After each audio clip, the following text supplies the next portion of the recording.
दिल्ली से निकले पीएम मोदी के फैसले ने देर रात ढाका की नींद उड़ा दी।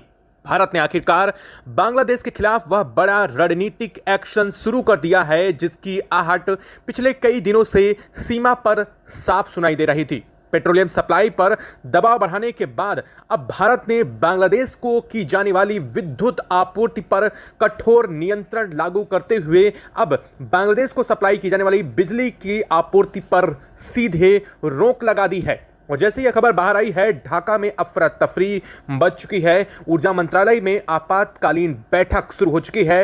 रणनीतिक गलियारों में बेचैनी फैल चुकी है।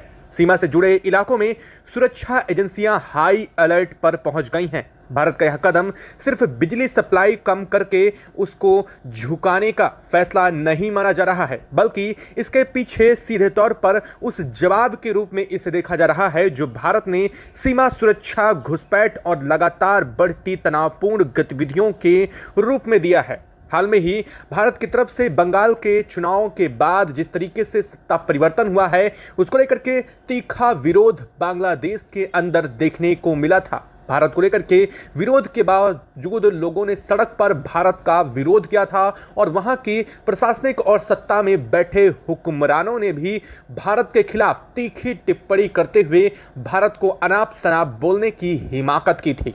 लेकिन शायद वो ये भूल गए थे कि जिसे वो ऐसा कुछ कह रहे हैं वो कोई और नहीं बल्कि उनके सामने भारत खड़ा है और भारत इसका जवाब उन्हें उन्हीं की भाषा में इस कदर से देगा, इस बात का अंदाजा अब उन्हें साफ लगता हुआ दिखाई दे रहा है। दरअसल भारत ने कई नियमों और कानूनों का हवाला देते हुए साथ साथ लगातार पेट्रोलियम, क्रूड ऑयल सहित तमाम चीज़ों में हो रही कटौती और देश के अंदर लगातार चल रही सप्लाई में कमी के चलते अब सबसे बड़ा डिसीजन बिजली सप्लाई बांग्लादेश की ठप कर दिया है।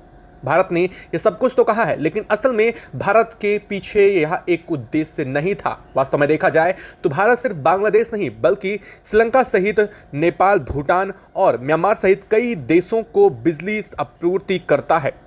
अपनी पावर ग्रिड के माध्यम से भारत इन देशों को विद्युत की आपूर्ति सुचारू करता है, लेकिन भारत ने सिर्फ बांग्लादेश की ही क्यों रोकी, यह एक बड़ा सवाल बन जाता है। और भारत के यह नियम अगर लागू होता भी तो सिर्फ बांग्लादेश पर ही क्यों होता, लेकिन वास्तविकता इसके पीछे की बिल्कुल उलट है। कुछ हफ्तों से बंगाल बॉर्डर पर तेजी से बदलते हालात दिल्ली को पूरी तरीके से अलर्ट मोड पर ला चुके हैं। सुरक्षा एजेंसियों की रिपोर्ट में लगातार दावा किया जा रहा है कि सीमा पार से अवैध नेटवर्क सक्रिय करने की कोशिशें बढ़ रही हैं। कई इलाकों में फर्जी दस्तावेज, संदिग्ध गतिविधियों और घुसपैठ को लेकर के इनपुट मिलने के बाद केंद्र सरकार ने सख्त रुख अपनाना शुरू कर दिया था। बंगाल के बड़े राजनीतिक समीकरणों ने भी पूरे घटनाक्रम को अब नई दिशा दे दी है। नई प्रशासनिक शक्ति के साथ ही सीमा पर रिकॉर्ड स्तर पर फेंसिंग शुरू की गई है। बीएसएफ की अतिरिक्त तैनाती भी शुरू की गई है और रात भर चलने वाले कॉम्बिंग ऑपरेशन तेज किए गए हैं। लेकिन असली संदेश तब गया जब भारत ने ऊर्जा मोर्चों पर सीधा दबाव बनाया। दिल्ली में लगातार कई दौर की हाई लेवल मीटिंग्स हुई जिनमें गृह मंत्रालय, विदेश मंत्रालय, ऊर्जा मंत्रालय और सुरक्षा एजेंसियों के वरिष्ठ अधिकारी शामिल रहे। सूत्रों के मुताबिक इन बैठकों में सिर्फ सीमा सुरक्षा ही नहीं बल्कि क्षेत्रीय स्थिरता, आर्थिक दबाव और कूटनीतिक रणनीति पर भी विस्तार से चर्चा शुरू हुई है। इसके बाद जो फैसला सामने आया है उसने पूरे दक्षिण एशिया का ध्यान इस वक्त अपनी तरफ खींच लिया है। भारत ने साफ संकेत दे दिया है कि अब बात सिर्फ बयानबाजी का दौर खत्म हो चुका है। जरूरत पड़ने पर अब कठोर और आर्थिक के साथ रणनीतिक दोनों स्तर पर सख्त कदम उठाए जाएंगे। ढाका में इस फैसले का असर तुरंत दिखाई देने लगा। विपक्षी दलों ने सरकार को घेरना शुरू कर दिया और सवाल उठाने लगे कि आखिरकार ऐसी स्थिति क्यों बनी जहां भारत को इतने कठोर फैसले उनके खिलाफ लेने पड़ रहे हैं।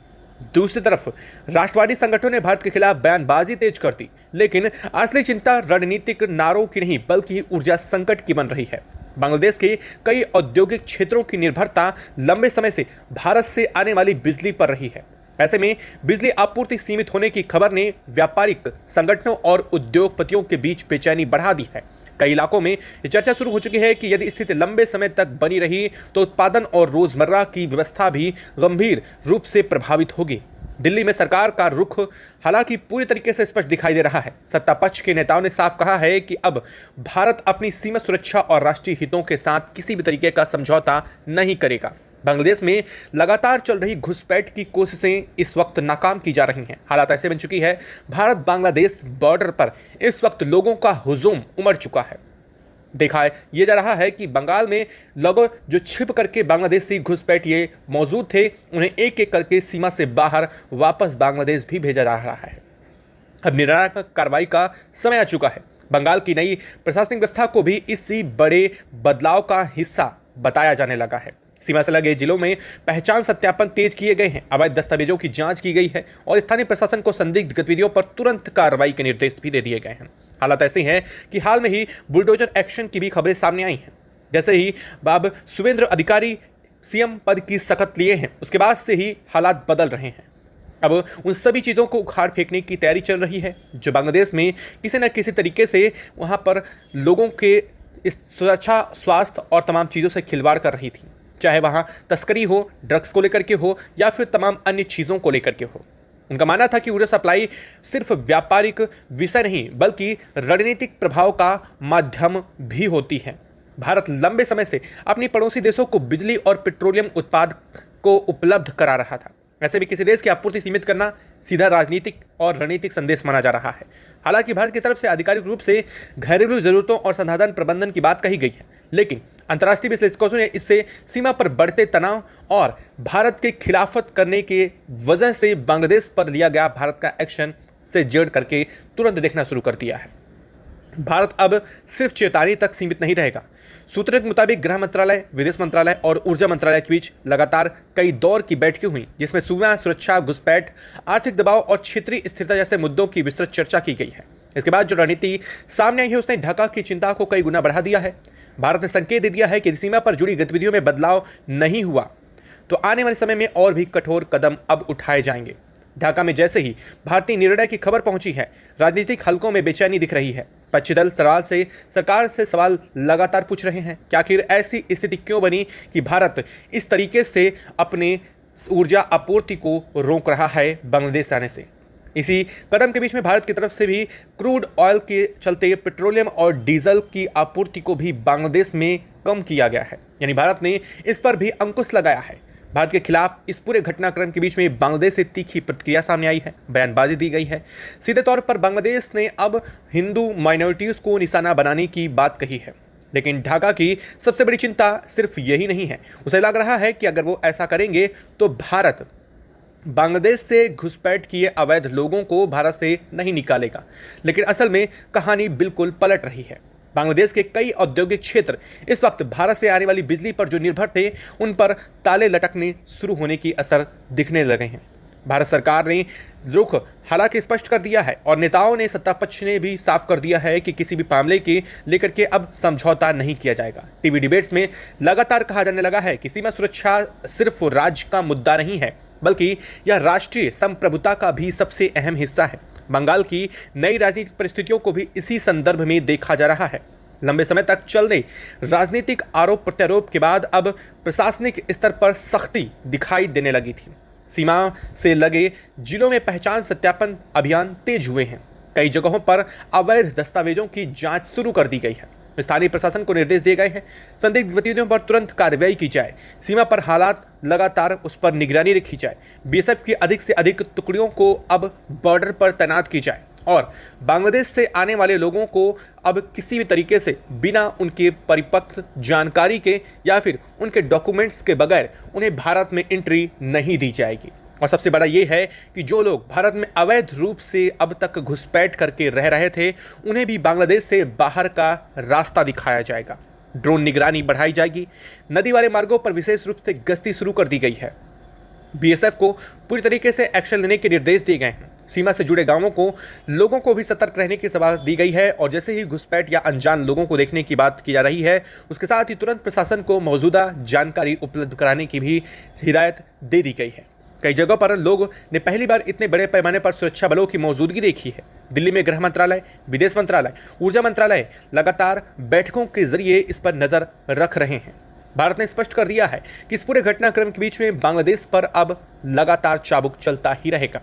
इसने एक बार फिर से दक्षिण एशिया की राजनीति में उथल पुथल मचा दी है। भारत के इस फैसले के चलते अब बांग्लादेश एक बार फिर से हॉटस्पॉट बनता नजर आ रहा है।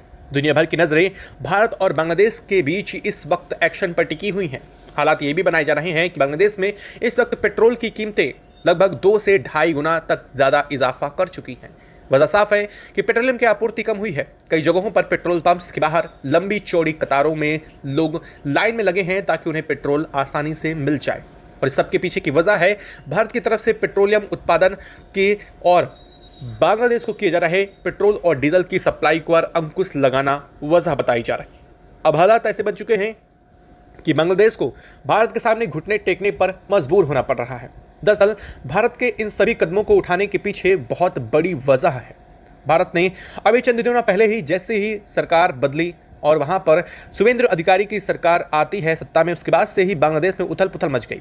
बांग्लादेश को लगा कि कहीं ना कहीं उनके अब हितों को चुनौती यहां दी जा सकती है और इसीलिए बांग्लादेश ने भारत की सत्ता को लेकर के विरोध शुरू कर दिया।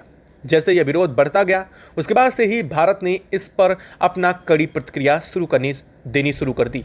भारत ने सबसे पहले सीमा पर रोकआउट, इसके बाद बांग्लादेश के अंदर जिस तरीके से भारत के खिलाफ विरोध प्रदर्शन नारे लगाए जा रहे हैं उसका भी असर भारत ने साफ देखा और भारत ने स्पष्ट कर दिया कि अब बांग्लादेश पर कड़ी निगरानी के साथ साथ कठोर कार्रवाई की जाएगी। भारत के खिलाफ उठाए जा रहे बांग्लादेश के कदमों की न सिर्फ भारत ने आलोचना की बल्कि उनके पलटवार में बड़े एक्शन भी बांग्लादेश पर लेने खुद शुरू कर दिए।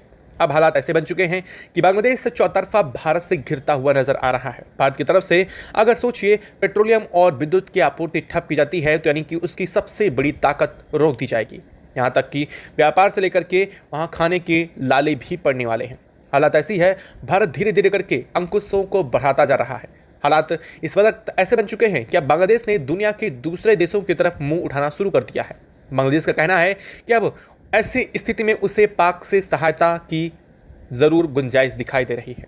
लेकिन जरा सोचिए, जो पाक खुद चौतरफा घिरा हुआ हो, जो पाक इस वक्त खुद अपने देश में पेट्रोल की कीमतों में डबल से ज़्यादा इजाफा होने के बाद लोगों को शांत नहीं कर पा रहा हो, वो पाक क्या बांग्लादेश की असल में मदद कर पाएगा? क्या वो पाक क्रूड ऑयल या फिर पेट्रोलियम और डीजल की सप्लाई बांग्लादेश तक पहुंचा पाएगा?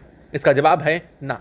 वो खुद ऐसे सिकंजे में फंसा हुआ है जिसके चलते अब उसे बच पाना मुश्किल है। और इधर पूरे के पूरे हारमुज स्ट्रेट की जो स्थिति है वो सीधे तौर पर अब बांग्लादेश पर प्रभाव करना शुरू कर चुकी है।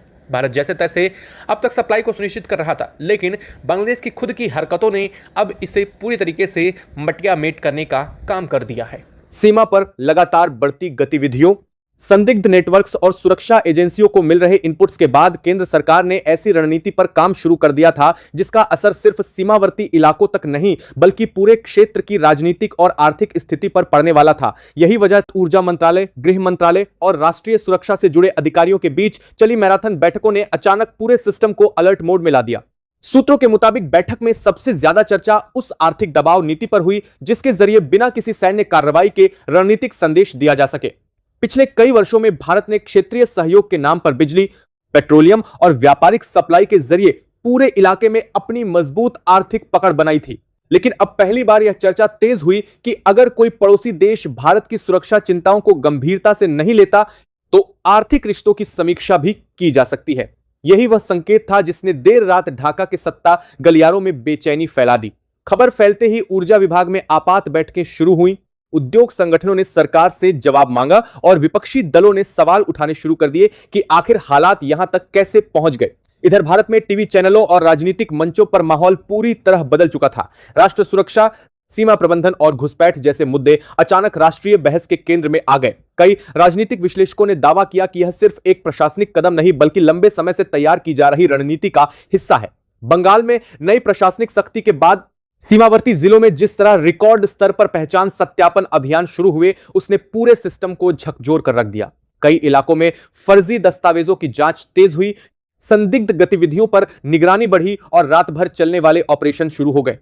सुरक्षा एजेंसियों को साफ निर्देश दिए गए कि अब किसी भी इनपुट को हल्के में नहीं लिया जाएगा। सबसे ज्यादा हलचल उन इलाकों में दिखाई देने लगी जो वर्षों से अवैध नेटवर्क्स के लिए सुरक्षित माने जाते थे। सूत्रों का दावा था कि कई संदिग्ध समूहों ने अचानक अपनी गतिविधियां सीमित कर दी। जिन इलाकों में पहले रात भर आवाजाही होती थी वहां अचानक सन्नाटा फैलने लगा। स्थानीय स्तर पर चर्चा शुरू हो गई कि आने वाले दिनों में और भी बड़े फैसले हो सकते हैं। कुछ रिपोर्ट्स में दावा किया गया कि कई नेटवर्क्स ने अपने डिजिटल रिकॉर्ड और फर्जी पहचान दस्तावेज नष्ट करने शुरू कर दिए हैं। हालांकि इन अबत्तर पर दावों की आधिकारिक पुष्टि नहीं हुई, लेकिन माहौल इतना गर्म था कि हर नई खबर सोशल मीडिया पर तूफान बनकर फैल रही थी। दिल्ली में सरकार का रुख बेहद आक्रामक दिखाई दे रहा था। सत्ता पक्ष के नेताओं ने साफ कहा कि भारत अब अपनी सीमा सुरक्षा और राष्ट्रीय हितों पर किसी भी तरह का दबाव स्वीकार नहीं करेगा।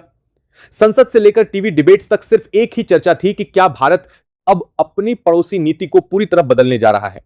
कई रणनीतिक विशेषज्ञों ने इसे भारत के नए सुरक्षा सिद्धांत का संकेत बताया, जिसमें आर्थिक ताकत, ऊर्जा नियंत्रण और सीमा सुरक्षा को एक साथ इस्तेमाल किया जा सकता है। उनका कहना था कि आने वाले समय में सिर्फ सैन्य शक्ति ही नहीं, बल्कि बिजली, तेल, व्यापार और सप्लाई चेन भी भू राजनीतिक हथियार बन सकते हैं। उधर सीमावर्ती इलाकों में बीएसएफ की गतिविधियां तेजी से बढ़ती दिखाई देने लगी। कई संवेदनशील क्षेत्रों में अतिरिक्त जवान तैनात किए गए, निगरानी ड्रोन सक्रिय हुए और रात के समय होने वाली हर हलचल पर नजर रखी जाने लगी। कुछ जगहों पर स्थानीय प्रशासन को भी अलर्ट मोड पर रखा गया ताकि किसी भी संदिग्ध गतिविधि पर तुरंत कार्रवाई की जा सके।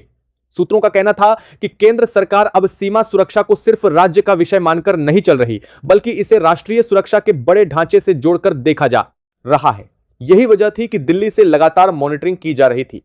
राजनीतिक गलियारों में सबसे ज्यादा चर्चा उस कथित रणनीतिक ब्लूप्रिंट की हो रही थी, जिसमें आर्थिक दबाव और प्रशासनिक सख्ती को एक साथ इस्तेमाल करने की बात कही जा रही थी।